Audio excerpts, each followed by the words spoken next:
ایمان و کفر کا بیان۔ ایمان کیا ہے؟ ایمان یہ ہے کہ اللہ و رسول کی بتائی ہوئی تمام باتوں کا یقینی کرے اور دل سے سچ جانے۔ کفر کیا ہے؟ اگر کسی ایسی ایک بات کا بھی انکار ہے جس کے بارے میں یقین طور پر معلوم ہو کہ یہ اسلام کی بات ہے تو یہ کفر ہے، جیسے قیامت، فرشتے، جنت، دوزخ، حساب کو نہ ماننا، یا نماز، روزہ، حج، زکوٰۃ کو فرض نہ جاننا، یا قرآن کو اللہ کا کلام نہ سمجھنا، کعبہ، قرآن یا کسی نبی یا فرشتے کی توہین کرنا، یا کسی سنت کو ہلکا بتانا، شریعت کے حکم کا مذاق اڑانا اور ایسی ہی اسلام کی کسی معلوم و مشہور بات کا انکار کرنا یا اس میں شک کرنا یقیناً کفر ہے۔ مسلمان ہونے کے لیے ایمان و عقائد کے ساتھ اقرار بھی ضروری ہے۔ جب تک کوئی مجبوری نہ ہو، مثلا منہ سے بولی نہیں نکلتی یا زبان سے کہنے میں جان جاتی ہے یا کوئی عضو کاٹا جاتا ہے، تو اس وقت زبان سے اقرار کرنا ضروری نہیں، بلکہ صرف زبان سے خلاف اسلام بات بھی جان بچانے کے لیے کہہ سکتا ہے، لیکن نہ کہنا اچھا ہے اور ثواب ہے۔ اس کے سوا جب کبھی زبان سے کلمہ کفر نکالے گا کافر سمجھا جائے گا، اگرچہ یہ کہے کہ خالی زبان سے کہا، دل سے نہیں۔ اسی طرح وہ باتیں جو کفر کی نشانی ہے، جب ان کو کرے گا کافر سمجھا جائے گا، جیسے چٹیا رکھنا، سلیب لٹکانا۔ کتنی بات سے آدمی مسلمان ہوتا ہے۔ مسلمان ہونے کے لیے اتنا کافی ہے کہ صرف دین اسلام ہی کو سچا مچا مانے اور کسی ضروری دین بات کا منکر نہ ہو، اور ضروریات دین کے کسی ضروری دینی کے خلاف عقیدہ نہ رکھتا، اگرچہ تمام ضروریات دین کا اس کو علم نہ ہو، لہٰذا بالکل لٹ گنوار جاہل جو اسلام اور پیغمبر اسلام کو حق مانے اور اسلامی عقیدوں کے خلاف کوئی عقیدہ نہ رکھے، چاہے کلمہ بھی صحیح نہ پڑھ سکتا ہو، وہ مسلمان ہے، مومن ہے، کافر نہیں۔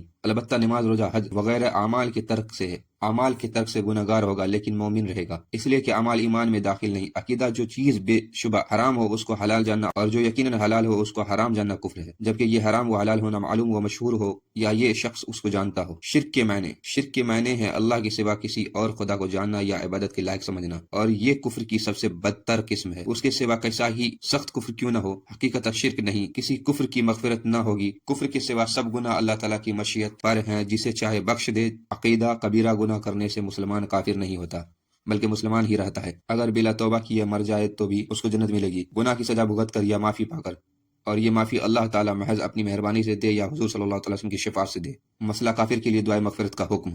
جو کسی مرے ہوئے کافر کے لیے مغفرت کی دعا کرے یا کسی کافر مرتد کو مرحوم یا مغفور یا بہشتی کہے یا کسی ہندو و مردہ کو بیکنٹ باسی کہے، وہ خود کافر ہے۔ عقیدہ مسلمان کو مسلمان جاننا اور کافر کو کافر جاننا ضروری ہے، البتہ کسی خاص آدمی کے کافر ہونے کا یا مسلمان ہونے کا یقین اس وقت تک نہیں کیا جا سکتا جب تک کہ شرعی دلیل سے خاتمہ کا حال معلوم نہ ہو جائے کہ کفر پر مرا یا اسلام پر مرا، لیکن اس کے یہ معنی نہیں کہ جس نے یقیناً کفر کیا ہو اس کے کافر ہونے میں شک کیا جائے، اس لیے کہ یقینی کافر کے کفر میں شک کرنا خود کافر ہونا ہے، اس لیے کہ شریعت کا حکم ظاہر کے لحاظ سے ہوتا ہے، البتہ قیامت میں فیصلہ حقیقت کے اعتبار سے ہوگا۔ اس کو یوں سمجھو کہ کوئی کافر یہودی، نصرانی، ہندو مر گیا تو یہ یقین کے ساتھ نہیں کہا جا سکتا کہ کفر پر مرا، مگر ہم کو اللہ و رسول کا حکم یہی ہے کہ اسے کافر ہی جانیں اور کافر ہی کا سا برتاؤ اس کے ساتھ کریں۔ جس طرح جو ظاہراً مسلمان ہے اور اس کا کوئی قول و فعل اسلام کے خلاف نہیں ہے تو فرض ہے کہ ہم اسے مسلمان ہی سمجھیں، اگرچہ ہمیں اس کے خاتمے کا بھی حال معلوم نہیں۔ عقیدہ کفر و اسلام کے سوا کوئی تیسرا درجہ نہیں، آدمی یا مسلمان ہوگا یا کافر، ایسا نہیں کہ نہ کافر ہو نہ مسلمان ہو،